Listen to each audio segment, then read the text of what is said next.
Oof. All right, we got anything else to talk about? SAO. Actually, I do not, unless you wanted to talk about something. Well, there's that SAO thing, but otherwise, I don't know. Oh, right. Yeah, we were going to talk about SAO. They were making a new SAO movie, weren't they? Yeah, they are. Yeah, they are evidently.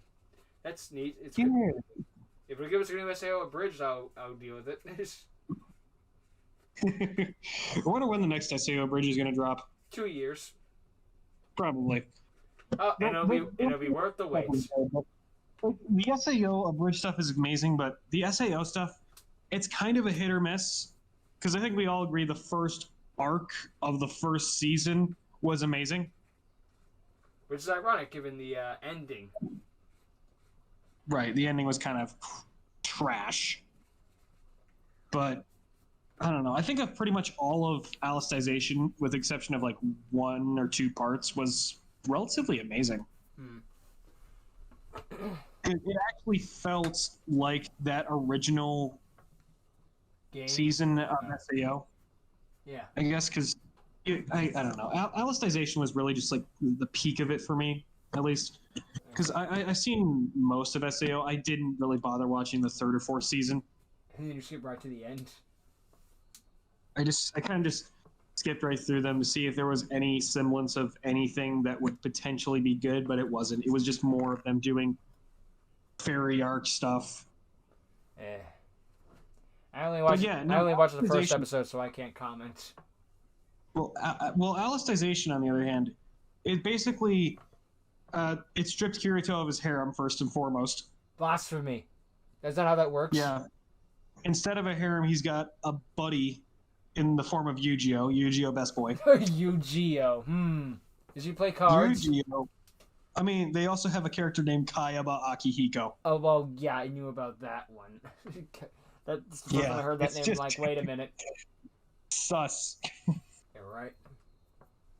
Yeah, but basically, it starts with the entire first like 2 episodes, I think, maybe even 3, is just them trying to chop down a tree. I'm not even kidding. Actually, it might be 4 episodes. It's literally them learning the mechanics of this world so they can chop down a tree. That sounds actually kind of interesting. Going in depth with the game mechanics and going slow. Yeah, so they're going into the mechanics of how this world that they are now in works, so that they can get up enough force, like physical force, to chop down a tree that has been there for 200 years. That's cool. That's nice. Yeah, and and then later after that, it takes them over to the capital, I believe, of this new world that they're in, where they basically start becoming swords masters, and then they have to learn how the swords mechanics work of this world. Yes. Spend a couple episodes there. Yes.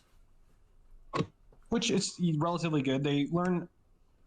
I think we learn about what was it, skills or something like that, sword skills. Basically, it's like a set number of like swings that a person can do with the sword in a certain pattern. So kind of like a typical RPG, where you have a certain number of hits. But in this instance, it can also be blocked. So if a person can learn it, they can basically deflect it. I see. Then, lastly, once that's done, they some typical SAO hijinks. Well, not hijinks, but like, let's just say the darker themes of SAO come out, and as a result, Yu-Gi-Oh and Kirito end up getting arrested. I see. And thrown into Prison, which is conveniently located directly next to the Capitol, because that's a smart place to put all your prisoners, directly next to the Capitol.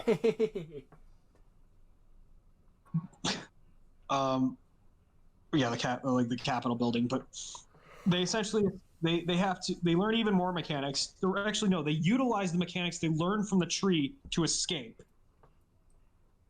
Nice. Then they essentially have to go through a complete an upwards dungeon crawl to the top of the Capitol Tower. Interesting. Where they face off against what was her name? Quinella or something like. Yeah, that's her name. Who's actually, honestly, the first ever actual SAO villain that has an interesting motive. Blasphemy. Yeah, I know, right? It's just amazing. It's like, is this SAO or is this a good animation?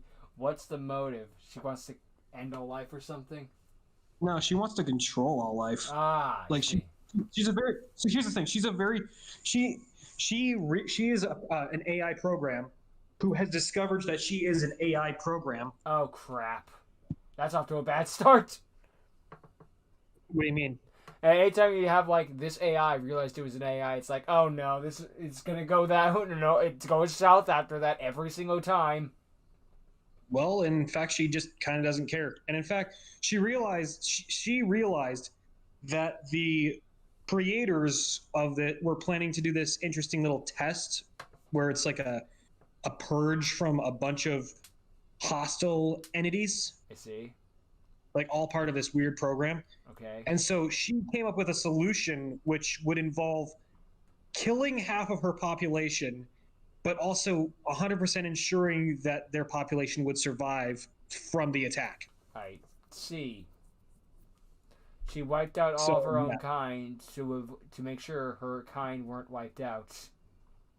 Yeah. Kind of like Thanos. Okay, that's one way of doing it. Well, actually, she isn't really. It's actually kind of more messed up because she's not actually killing them. She's turning them into machines. Oh boy. Because in this world, pretty much everything can carry over into something else, like experience points, essentially. Mm-hmm. So she turns all their experience points into what she calls golems. I see.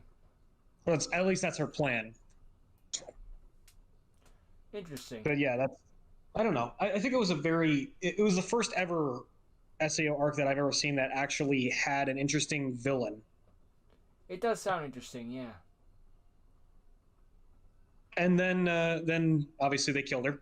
So then the following arc after that is them having to deal with the raid event that was going on afterwards. With the best English ever. Oh yeah, the best English ever. Oh yeah. The dubbing for the English for the American people was just so bad. Is this what they think of us? Is this what they think we sound like? It's incredibly accurate, but I'm not sure signing up for this beta. Great. They might as well have gone Japanese Sonic at that point. This is Sonic. Oh, what a great view! Whoa, let's do this. Yeah, they just get straight up Sonic doing the Sonic voice too. Well, you must be Kirito. I'm Sonic, the fastest thing alive, and I'm also technically King Arthur. Oh God. I mean, I don't know. I don't know why, but I think recently we've just been coming up with every single possible Sonic crossover under the sun. Yes. Sonic X Transformers, Sonic X Genshin Impact, Sonic X, I don't know, Spark. Oh yeah, sure. That's right. We want. Yeah, that's right. Yeah, I don't know, but yeah, I don't know. The whole Sword Art Online was good towards the end, at least towards the Alicization thing. The ending was kind of cheap and corny, where it was going to be this very dark tone where Kirito actually died, and so did Asuna, but well, Deus Ex Machina. Interesting. And your mic's cut out. I think. Such an in-depth story. Yeah. Deus Ex Machina. Kirito's back to normal, and now there's two Kiritos, but one of them is old and dying. Don't worry, he gets better, except not. Well, he dies. I'm not kidding. That actual version of Kirito dies. Yeah, well, he dies, but he gets better. I don't know. Yeah, I guess I died. I got better. Yeah, right. Just like Tristan. Hey. Well, I think that is a good place to wrap it up with the speaking of dying but getting better. Agreed. So remember, ladies and gentlemen, if you die, get better. get good, scrub. Get good, scrub. If you die, get good, scrub. Later. I will see you later, my friends. And members of AceJimL8 podcast.